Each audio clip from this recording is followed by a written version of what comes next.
A transmissão está começando. Todos os participantes estão no modo somente escuta. Bom dia a todo mundo que já está entrando. A gente vai ter a apresentação hoje sobre gerenciamento de aplicações. A gente só vai esperar mais uns 5 minutos para todo mundo poder entrar. E aí a gente já dá início, tá?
Bom, já passou os 5 minutos aí.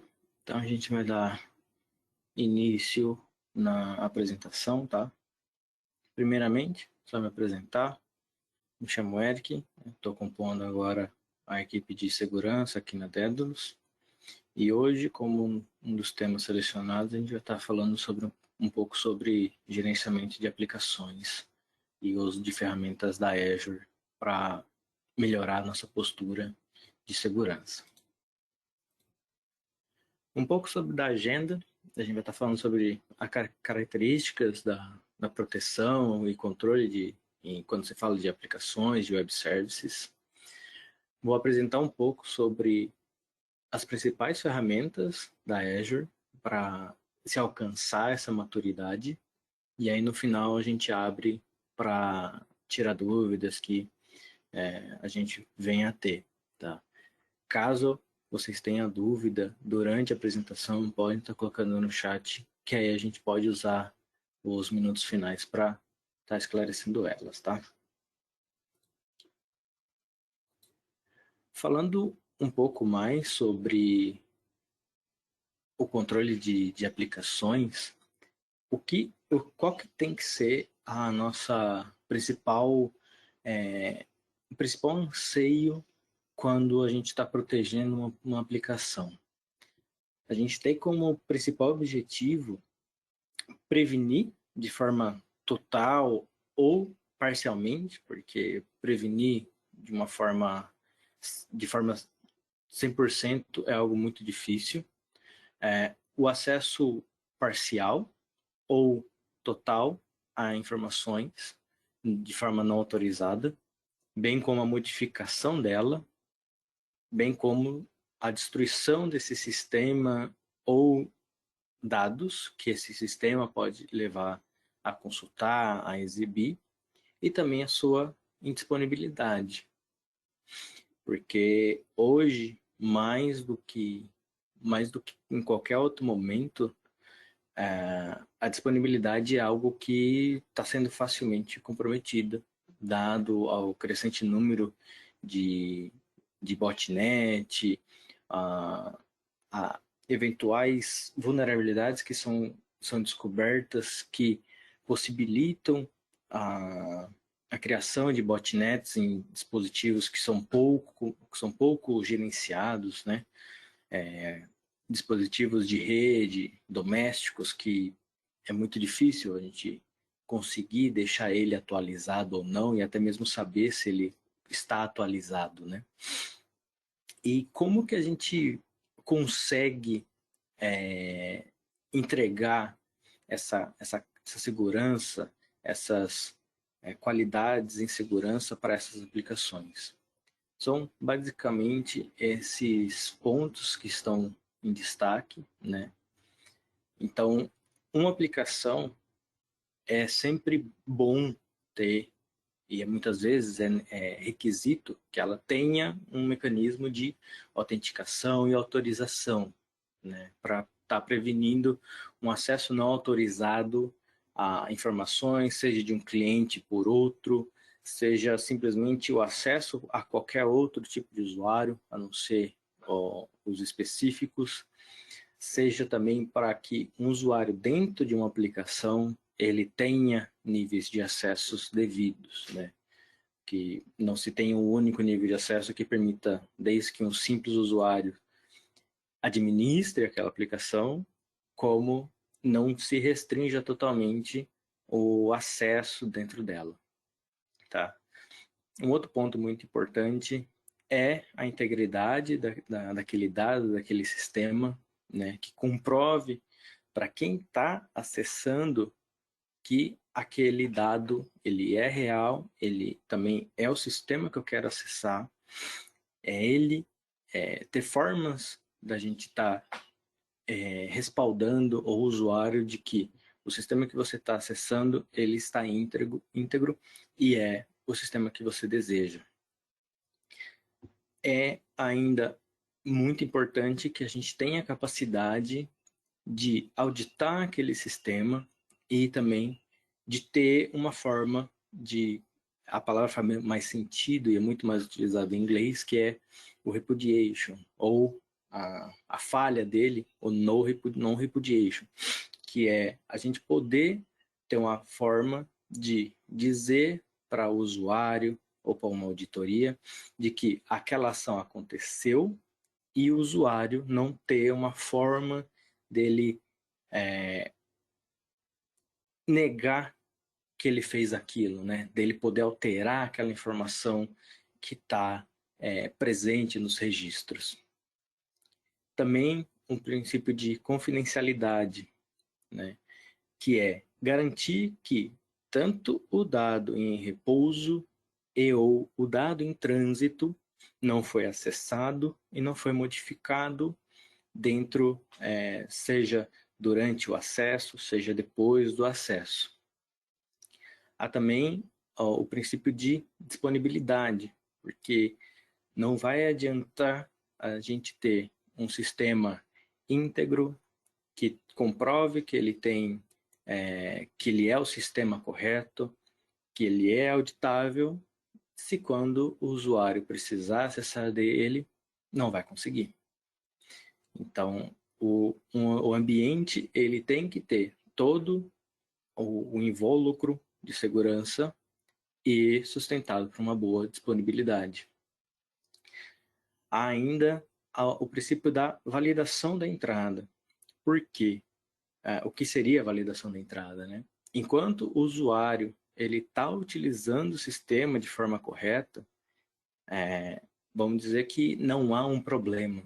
Porém, se o seu sistema ele não tiver mecanismos de validar e de barrar certas requisições, certas consultas e payloads, o sistema ele pode apresentar um comportamento não esperado, né? E também acabar retornando dados não esperados. Então, hoje há formas da gente conseguir barrar esse tipo de premissa sem uma alteração no código, embora a alteração em nível de código da aplicação ela é muito necessária, tá? E o passo final é uma gestão de vulnerabilidades, seja do sistema, seja do ambiente como um todo.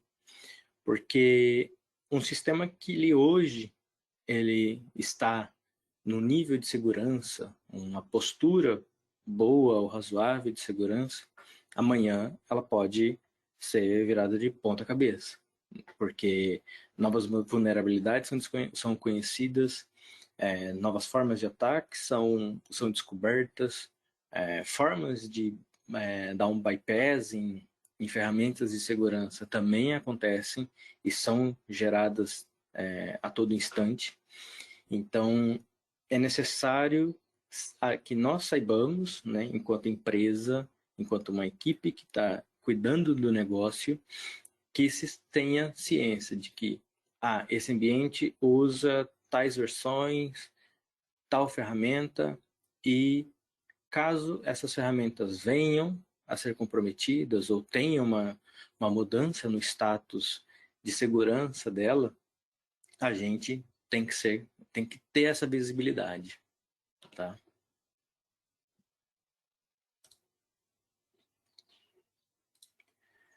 Quais são os direcionamentos básicos para atender ao que a gente colocou anteriormente?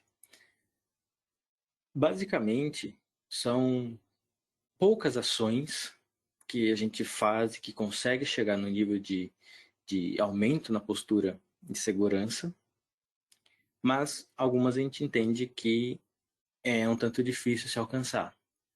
A primeira delas, e que é crescente a não presença dela, é o uso da criptografia nos web services, nas aplicações que estão disponíveis. Porque, como deve ser de conhecimento geral, a criptografia ela atribui uma série de melhorias além do tráfego criptografado, né? Além de ter a proteção da confidencialidade e do transporte daquele dado em trânsito. Ele também autentica e garante para quem está acessando o seu sistema de que, basicamente, aquele sistema é o sistema desejado. Que o banco que ele está acessando não é uma cópia barata, assim dizendo, né? Tem uma entidade que garante que o que está sendo acessado é o que deveria estar sendo acessado.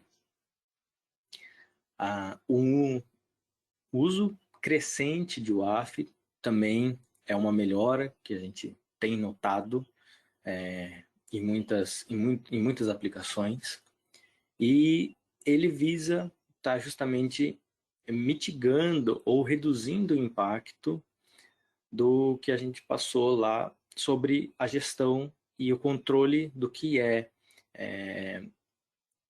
inserido, né, o controle de entrada de dados que o usuário faz na aplicação. Porque há diversos cenários onde ou não é mais possível fazer aquela modificação no sistema, pode ser um sistema legado, um sistema onde já não é mais o core da empresa, só que ainda assim a postura de segurança, a visão de segurança para aquela aplicação tem que estar sempre sendo melhorada. Então, o AF, dentre outras coisas, ele também visa proteger e, vamos dizer, sanitarizar de uma forma mitigatória a entrada de dados que é submetida para sua aplicação.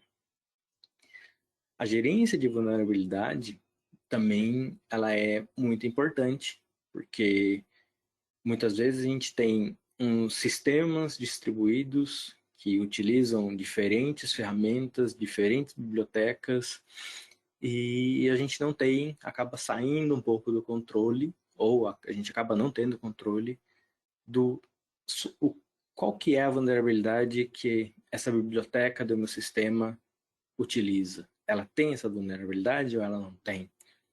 Se ela tem, há meios de se mitigar, de se reduzir o impacto para ela. Então, é muito importante que se tenha essa gerência de ambiente, o inventário, muitas vezes, como é chamado, de bibliotecas, de aplicações, de sistemas. E também uma gestão de identidade, porque hoje também há um acesso muito fácil a aplicações que te entregam uma melhora na gestão de identidade, na própria identidade do usuário, de a gente não ter mais que a própria aplicação ela estar gerenciando se o usuário tem ou não tem a permissão, ou como que eu atribuo uma nova permissão para aquele usuário. Isso fica como um serviço à parte e a aplicação acaba sendo mais focada e entregue à solução do negócio, né? Ela fica muito mais voltada para o que ela foi desenvolvida. E como um último direcionamento, um último pilar, é a utilização de regiões e zonas que a cloud consegue entregar. Se for pensar em um passado recente, você ter multi-regiões, ou até mesmo ambientes diferentes em um ambiente on-premise, falando assim on-premise, era algo muito mais custoso e difícil. Né? Eu não consigo subir um ambiente em mais de uma região em um mês, um on-premise. Tem que cotar ambiente, fazer instalação, fazer dimensionamento, até chegar aos equipamentos, é algo que era muito custoso.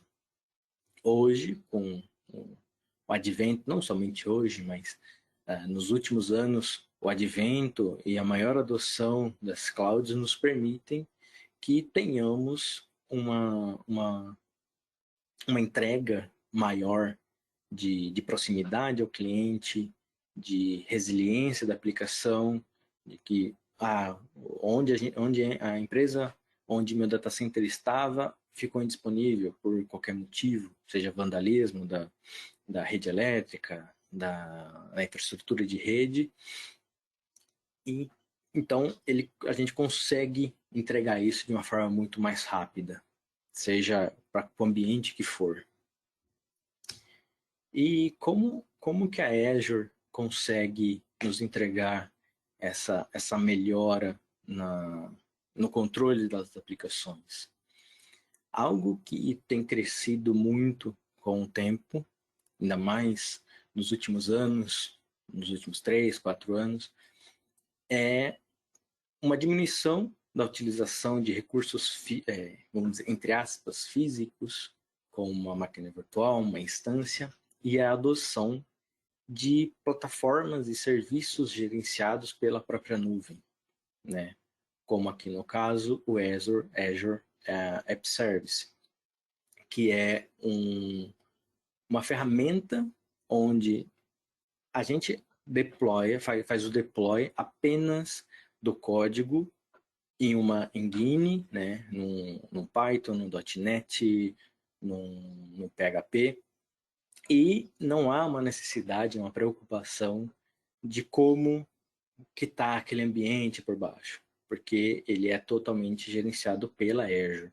Então, se tem uma correção, se tem um problema na parte de baixo, no que está executando o seu código, a Azure é quem está administrando. Muitas vezes você vai precisar apenas autorizar a evolução da sua engine, né? Porque ainda há a possibilidade de ter uma incompatibilidade no seu código com uma versão nova ou dentro da mesma release da engine. Então, você acaba tendo um custo de gerenciamento muito menor. E também ele é muito mais escalável do que uma máquina virtual. Você não precisa instanciar algo novo. Ele pode fazer esse scaling de forma muito mais transparente para o usuário final. Tá? Como cloud, sempre há uma preocupação com os custos. Em todos os itens eu vou estar colocando qual que é o custo, se tem um valor mensal, um valor por hora, ou se tem um valor gratuito, tá? Um plano gratuito. No caso do Azure App Service, ele tem, mas ele é voltado muito mais para um teste daquela aplicação que você está tendo. Então, há uma possibilidade de se manter até 10 aplicativos num plano gratuito, mas não é recomendado que seja utilizado em produção, tá? Mas também ele oferece valores por hora, onde, dado a carga e dado o valor, dado o tempo que essa aplicação está em execução, vai ser gerado uma cobrança, tá? Ainda, o Azure App Service, ele consegue entregar uma série de melhorias, dado o que a gente apresentou bem no começo do webinar, tá?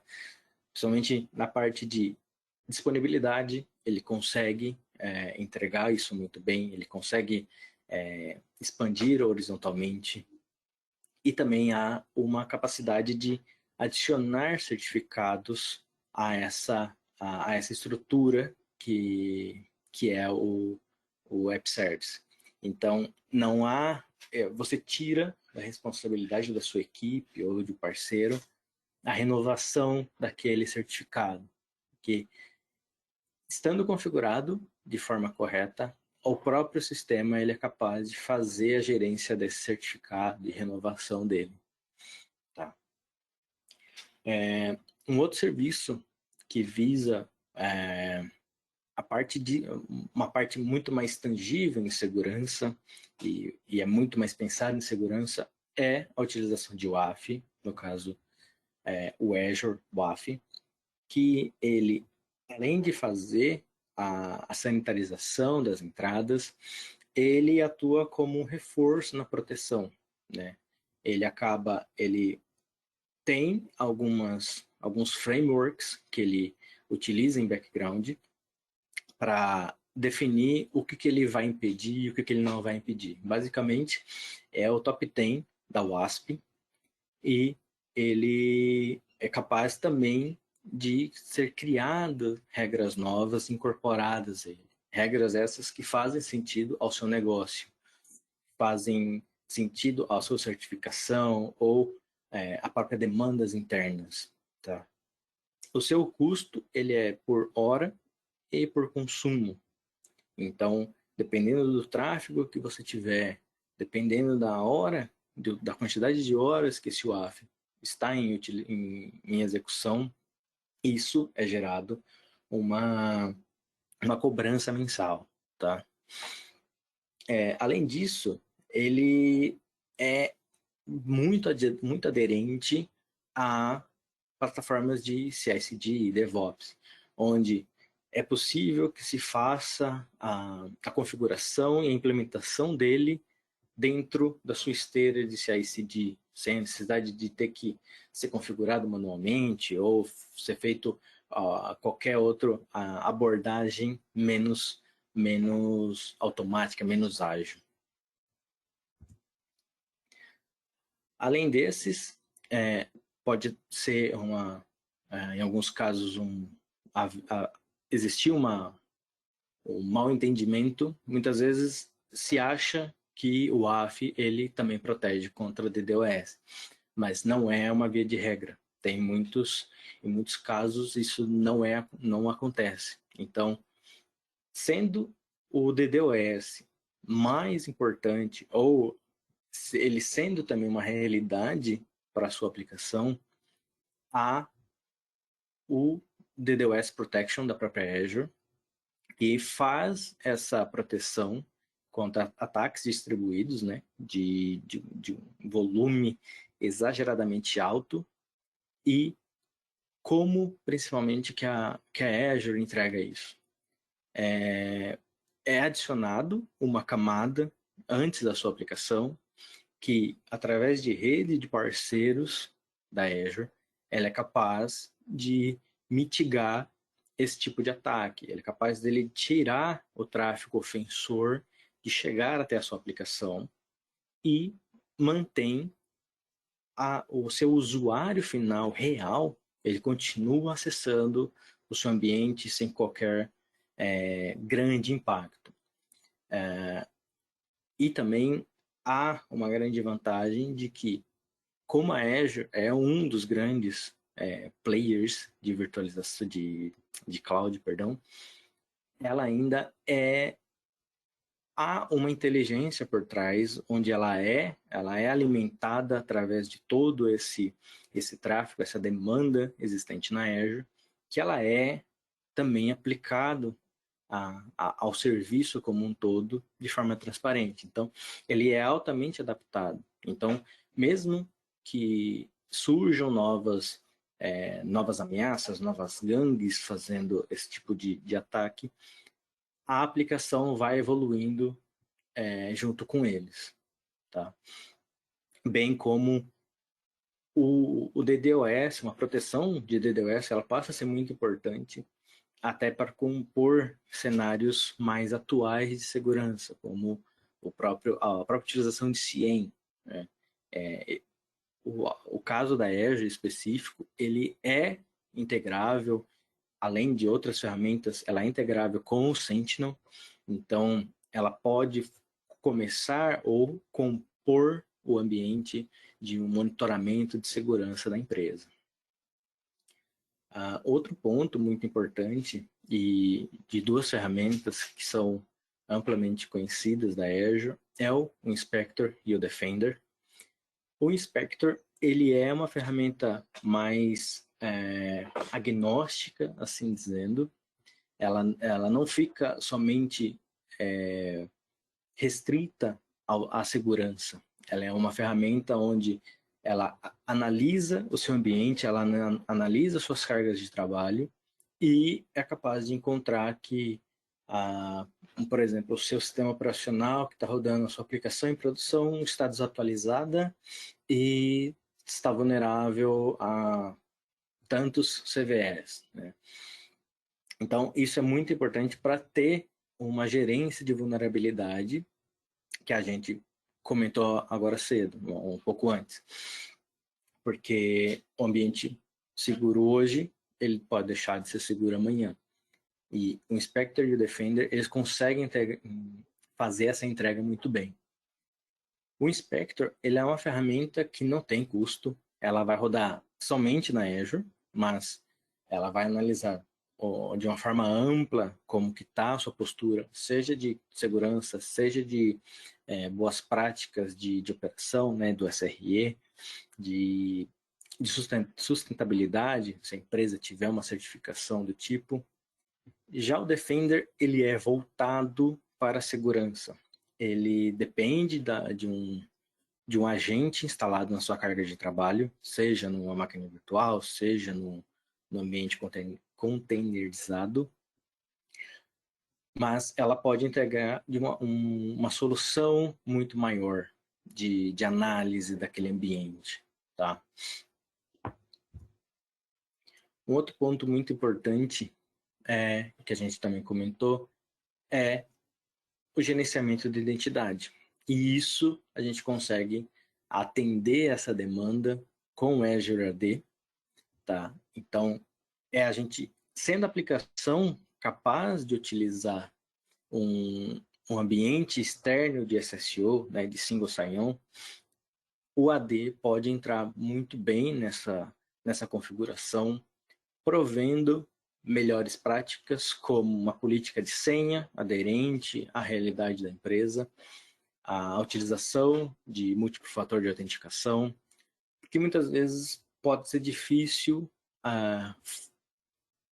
termos a gerência no código, na aplicação. Então, sendo possível a externalização dessa gerência de identidade, o Azure pode ser muito aderente nessa realidade.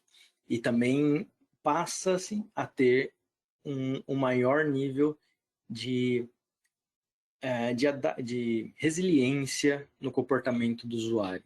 Porque, da mesma forma que a Azure aprende sobre ataques de internet, ataques de rede, ela também é um grande provedor de identidade. Então, se ela começa a perceber, a inteligência dela começa a aprender que um determinado comportamento está se aumentando, a sua aplicação já passa a ser aderente naquela realidade, ela já passa a contar com aquela atualização de um ataque, a atualização de uma equipe que está tentando ganhar acesso a ambientes semelhantes, né? Que isso é dado através de a utilização do Sentinel e é dado através do UABA e do Fusion, tá? E também é possível a separação de diferentes plataformas, de diferentes aplicações, perdão, utilizando diferentes grupos, até mesmo diferentes AD, diferentes aplicações, para que o comprometimento de uma não afete a outra. Então, se a gente tem um gerenciamento muito unificado, a gente pode ter um problema de que, se o usuário ou se uma determinada aplicação for comprometida, todas as outras serão. Nesse caso, a gente pode ainda segregar, a gente pode separar de uma forma muito mais fácil, que um ambiente comprometido não afete o outro. Bom, do que a gente tinha para apresentar inicialmente são esses temas. Vou pedir só um minuto só para ver se tem alguma pergunta.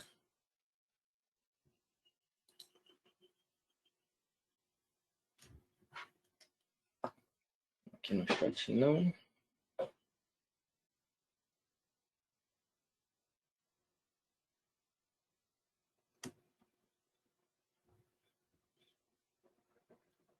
A Fernanda falou que não tem. Bom, a gente mantém ainda aqui a Daedalus como uma parceira de vocês. Então, no que sendo necessário, vocês tendo dúvidas quanto à nuvem, serviços, segurança, pode contar com a Daedalus, tá? Nossos canais, acredito que a nossa equipe já tenha divulgado muito bem para vocês, mas o que a gente tem para apresentação hoje são esses temas. Gostaria de agradecer a presença de todos e um bom dia.